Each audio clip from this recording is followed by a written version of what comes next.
En cuanto a la inspección, debemos tener en cuenta que es muy importante visualizar la marcha del paciente, ya que cuando el paciente ambula, ahí se ven más las limitaciones o las afectaciones que pueda tener.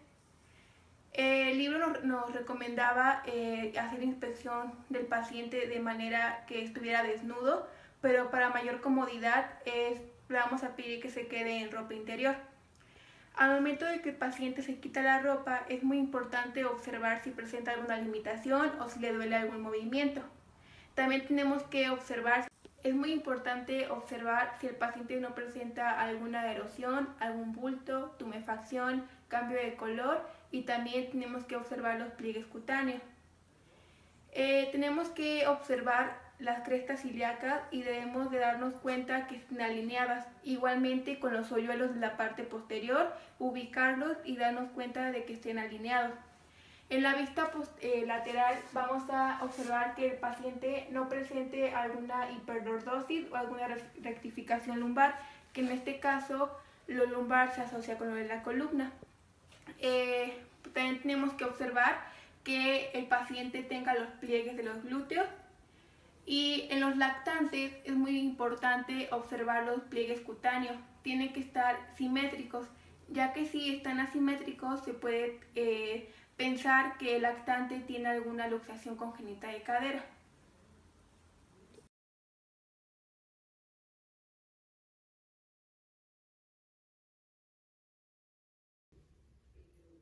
Para la palpación ósea podemos pedirle al paciente que permanezca en bipedestación o se recueste como le resulte un poco más cómodo a él, pero en la palpación en algunas partes se tiene que realizar de forma en bipedestación porque algunas patologías pasan desapercibidas cuando no se hace una carga de peso.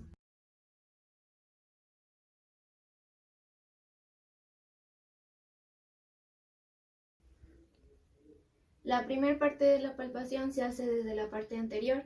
En esta palpación tenemos que checar la temperatura al mismo tiempo que se realiza la palpación y la sensibilidad del paciente.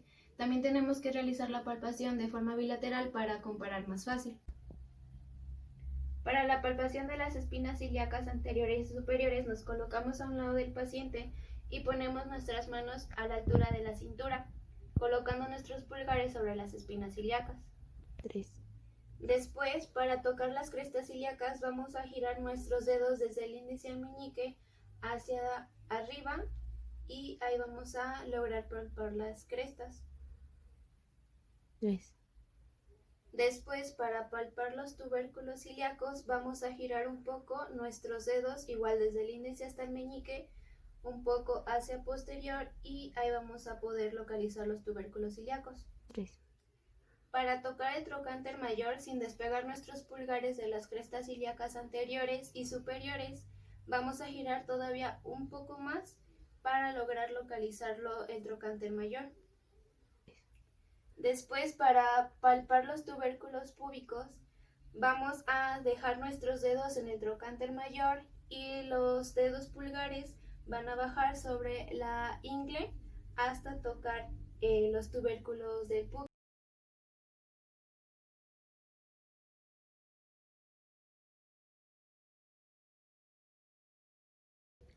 La siguiente parte de la palpación es por la parte posterior.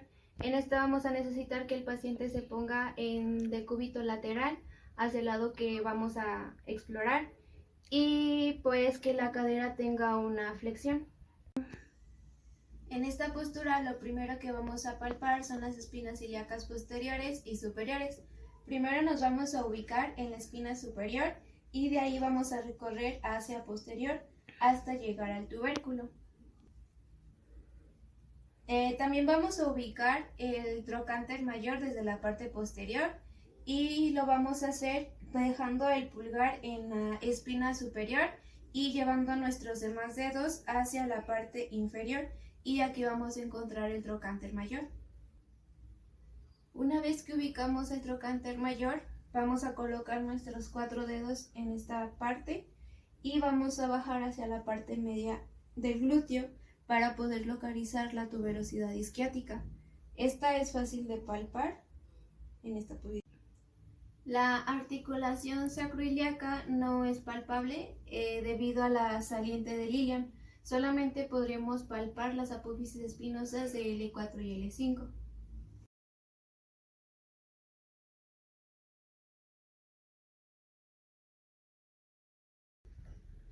La palpación de tejidos blandos para la exploración de cadera y pelvis se va a dividir en 5 zonas.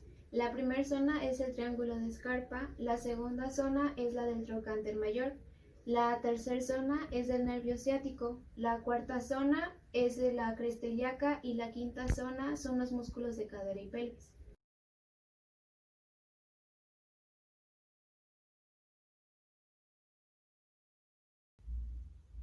La zona 1 es el triángulo de Scarpa, que está conformado por el reborde inguinal y también está conformado por el músculo sartorio y el músculo primer aductor.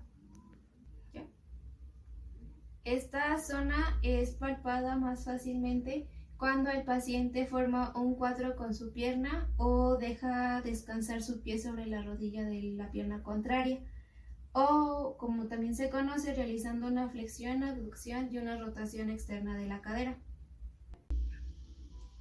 El ligamento inguinal lo vamos a encontrar desde las espinas anteriores superiores hasta los tubérculos púbicos. Para la palpación de la arteria femoral, esta se encuentra por debajo del ligamento inguinal y se encuentra como por la parte media. Esta arteria suele ser el pulso es muy grande y es muy fácil de localizarlo. En esta zona donde también se encuentra la arteria femoral podemos encontrar el nervio crural. Este nervio está lateral a esta arteria, sin embargo no es palpable. También está la vena femoral, esta se encuentra también medial a la arteria, pero en circunstancias normales no es palpable. Para la palpación del músculo sartorio, la podemos palpar en su origen, que se va a encontrar por debajo de la espina anterior superior, un poquito debajo, y ahí vamos a encontrar su origen. Después, para la palpación del primer aductor, es más fácil localizarlo cuando la pierna se encuentra en una abducción y pues el músculo se encuentra como alejado de la línea media. Se va a generar como una sobresaliente y es ahí donde se va a poder palpar el músculo.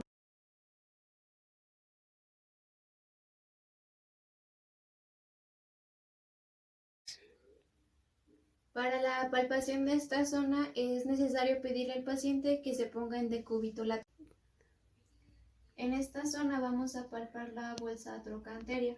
En realidad la bolsa no es palpable a menos de que exista alguna patología. Entonces vamos a palpar el trocánter mayor. En caso de que el paciente presente alguna molestia o dolor, se va a considerar que tiene alguna bursitis.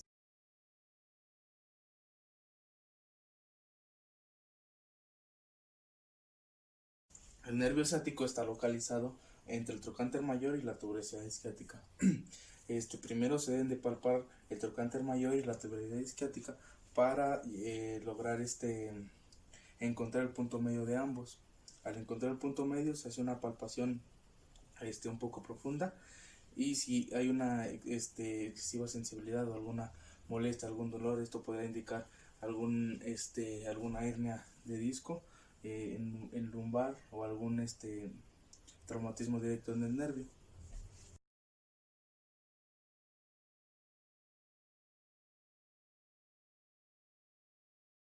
Las crestas ilíacas son estructuras que están ubicadas a los dos lados de la cadera. Estas son de suma importancia ya que por ellas pasan los nervios lumbares y también se originan los músculos glúteos y el sartorio.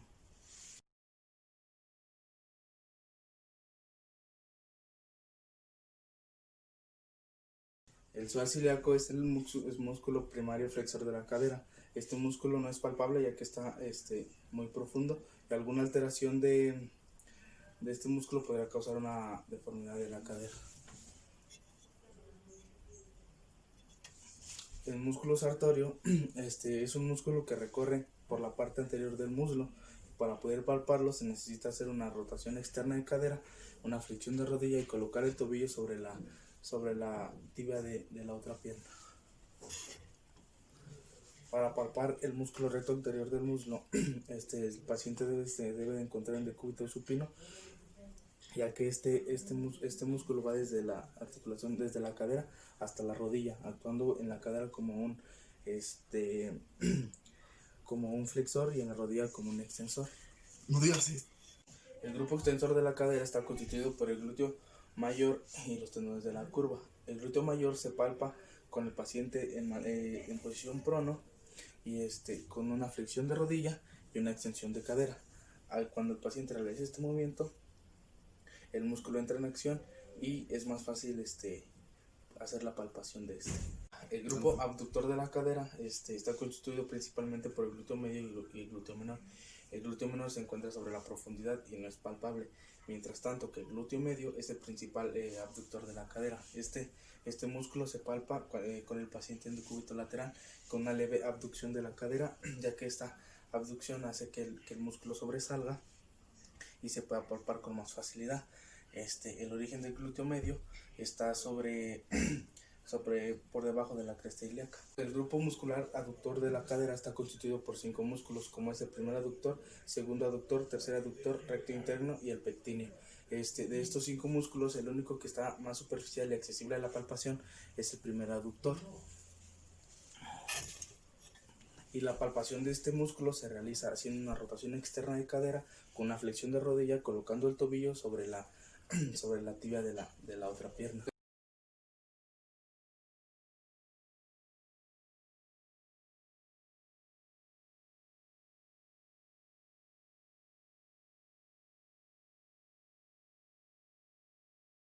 Para los arcos de movilidad activos, para la abducción le vamos a decir al paciente que abra la pierna lo más que pueda y ahí manténgala. Y para la aducción le vamos a pedir al paciente que cierre y que ponga una pierna sobre la otra. Baja, por favor. Para la flexión le vamos a pedir al paciente que lleve su rodilla hacia el tórax lo más que pueda. Baje, por favor. Y ahí páralo. Para la flexión con aducción le vamos a pedir al paciente que se siente, por favor. Y le vamos a pedir que cruce una pierna sobre la otra. Y para la flexión con abducción y rotación externa le vamos a pedir que descruce las piernas. Después, para la extensión le vamos a pedir al paciente que ponga las manos sobre el tórax y que se levante.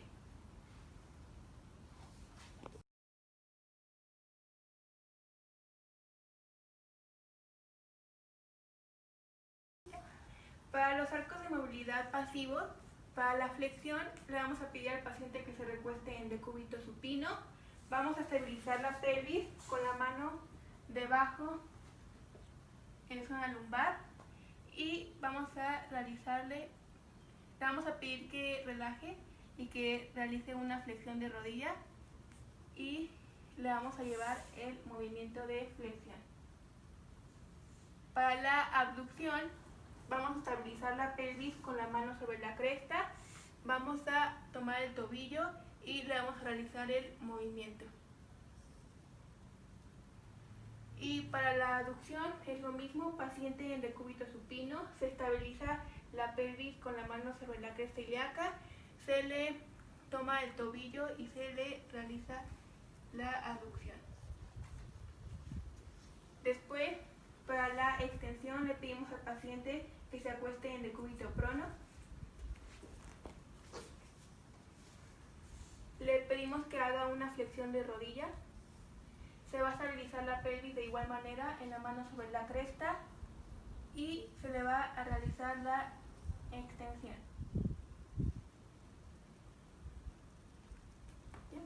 Y por último, para rotación externa e interna, se va a agarrar al paciente sobre los tobillos y se le va a realizar la rotación externa y la interna.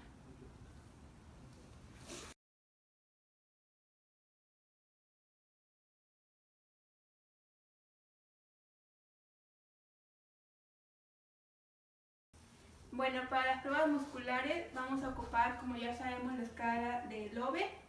Primero, para la flexión, le vamos a pedir al paciente que eleve su rodilla, por favor. Y después le vamos a aplicar resistencia y nos lo va a tener que vencer. Muy bien. Después, para la extensión, si puedes acostarse en decúbito prono, por favor. Se le va a pedir al paciente que flexione la rodilla a la 90. Se le va a pedir que haga una elevación de la pierna y después se le va a aplicar resistencia. En este punto es importante de igual manera estabilizar la pelvis con la mano sobre la cresta. Le pedimos que realice la elevación. Después en decúbito supino le vamos a pedir al paciente que posicione en decúbito lateral. ¿Okay? De igual manera se le va a estabilizar la pelvis con la mano sobre la cresta y se le va a pedir que eleve la pierna, que baje y después va a tener que vencer la resistencia, que baje. Existe otra alternativa que es en decúbito supino. Paciente va a abrir poquito las piernas, muy poco, muy poquito, y se le va a aplicar resistencia en lo que es la parte lateral de las piernas y se le va a pedir que abra. Muy bien. Después, para la aducción, paciente de igual manera se posiciona en decúbito lateral.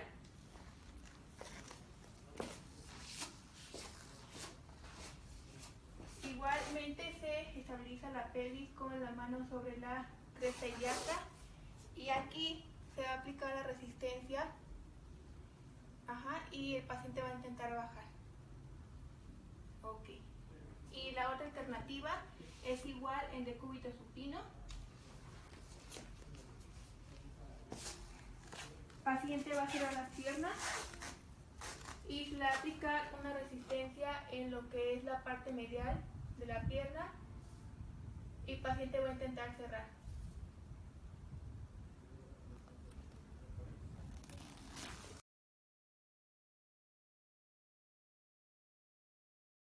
Para la prueba de sensibilidad, sabemos que los dermatomas que participan en la cadera son D10, D11, D12, L1, L2 y S2, que es en la zona posterior.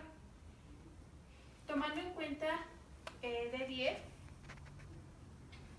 vamos a utilizar diferentes texturas, o alfiler, algodón, un cepillito, algo frío, algo caliente, y le vamos a pedir al paciente que cierre los ojos y vamos a pasar a las diferentes texturas.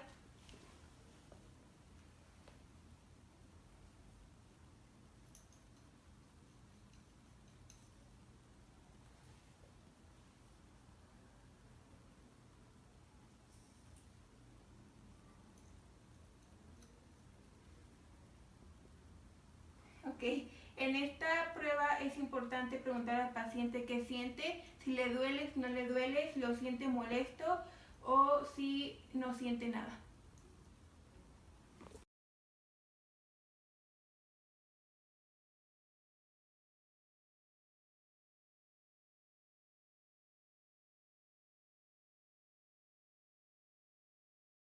Esta prueba se utiliza para la valoración de una contractura en flexión de la cadera.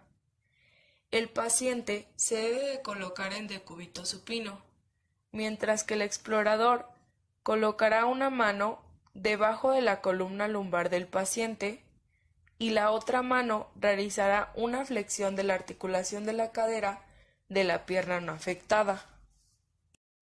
Cuando esta prueba es positiva, la cadera que se desea explorar no se puede mantener extendida sobre la camilla y se producirá una flexión progresiva de la cadera y de la pelvis. Se producen contracturas en flexión, en la artrosis, en los procesos inflamatorios y en las malposiciones de la articulación de la cadera y pueden ser, algunas veces, causa de alteraciones secundarias de la columna vertebral.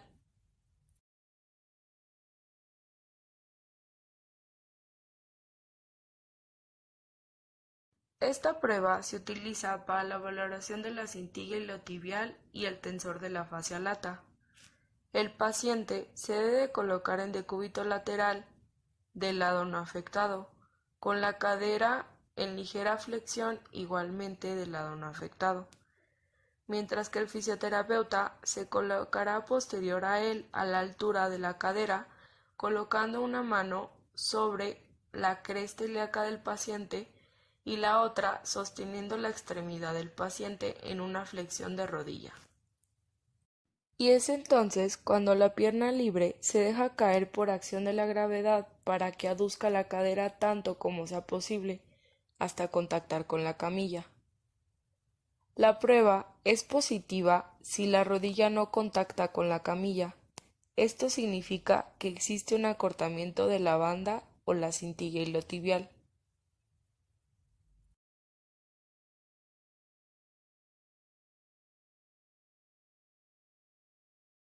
Esta prueba se usa ampliamente en el control funcional de la articulación de la cadera.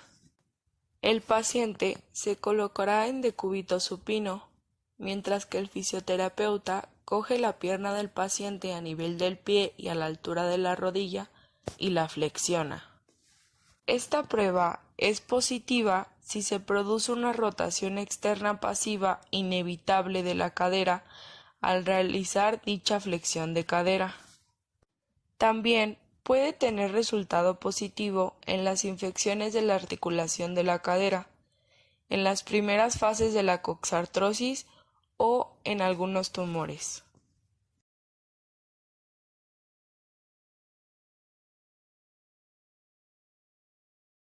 Esta prueba se utiliza para colocar en manifiesto una patología de cadera. El paciente se debe de colocar en decúbito supino con las piernas extendidas, mientras que el fisioterapeuta eleva ligeramente con una mano la pierna extendida y con la otra mano golpea con el puño el talón en dirección axial. Es positiva cuando aparece un dolor en la ingle o en la zona del muslo proximal a la cadera.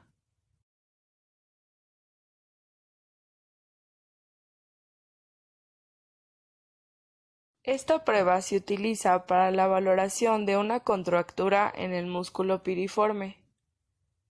El paciente se debe colocar en decúbito lateral sobre el lado no afectado.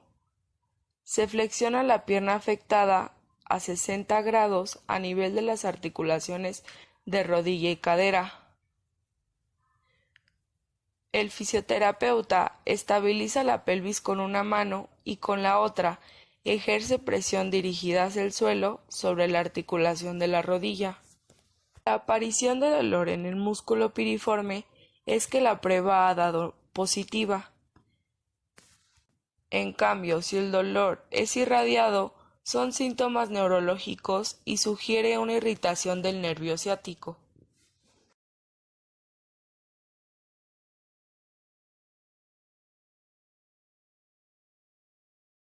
Esta prueba se utiliza para la valoración de la enfermedad de Pertes.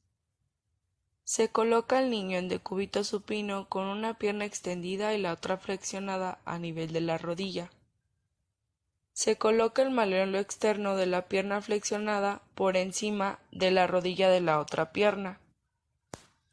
Posteriormente se deja caer o se presiona la pierna flexionada hacia afuera. Generalmente, la rodilla de la pierna abducida prácticamente contacta con la camilla. Entonces, la prueba se considera positiva cuando este movimiento queda limitado. Cuando existe aparición del dolor en región inguinal, sugiere una enfermedad de Pertes en fases iniciales.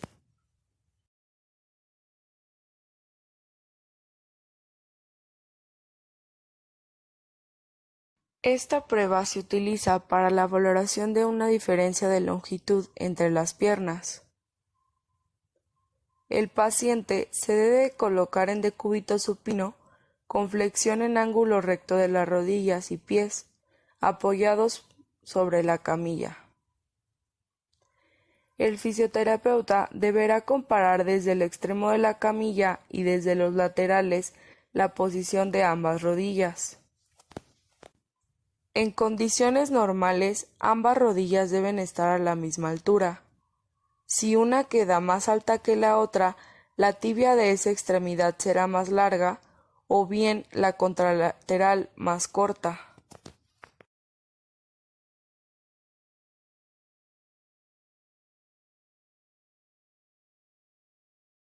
Más a menudo, el dolor primario de la cadera se percibe como dolor inguinal. Los síntomas de dolor en la superficie posterior de la cadera suelen ser reflejos de la columna lumbar y corren por la trayectoria del nervio ciático. En algunos casos se refleja también dolor hacia la cadera desde la rodilla.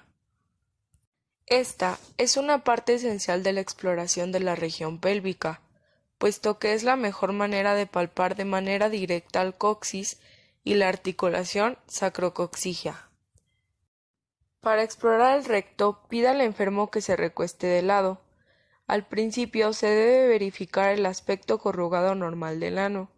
Si no hay tono del esfínter, el ano aparecerá aplanado y no habrá arrugas de la piel ni del músculo que lo rodean. Colóquese un guante quirúrgico y lubríquese el dedo índice. Note al primer contacto si existe reflejo anal superficial. A continuación, pida al enfermo que haga un esfuerzo como si estuviese evacuando el intestino, para que relaje los músculos del esfínter anal y permita que entre su dedo en el recto sin mucho malestar. Los contornos internos del ano deben ser lisos. Conforme hace la palpación, debe ser capaz de percatarse del apretón del esfínter profundo sobre su dedo, que es el reflejo anal profundo, S5. La falta de reflejo anal profundo indica un defecto en S5. Introduzca el índice en el recto hasta donde pueda y a continuación hágalo girar de modo que la superficie palmar del dedo descanse contra el coxis. Palpe el coxis con su pulgar por fuera y su índice dentro del recto y mueva ese elemento óseo como unidad, a nivel de la articulación sacrocoxígea. Deben investigarse todos los puntos principales de malestar.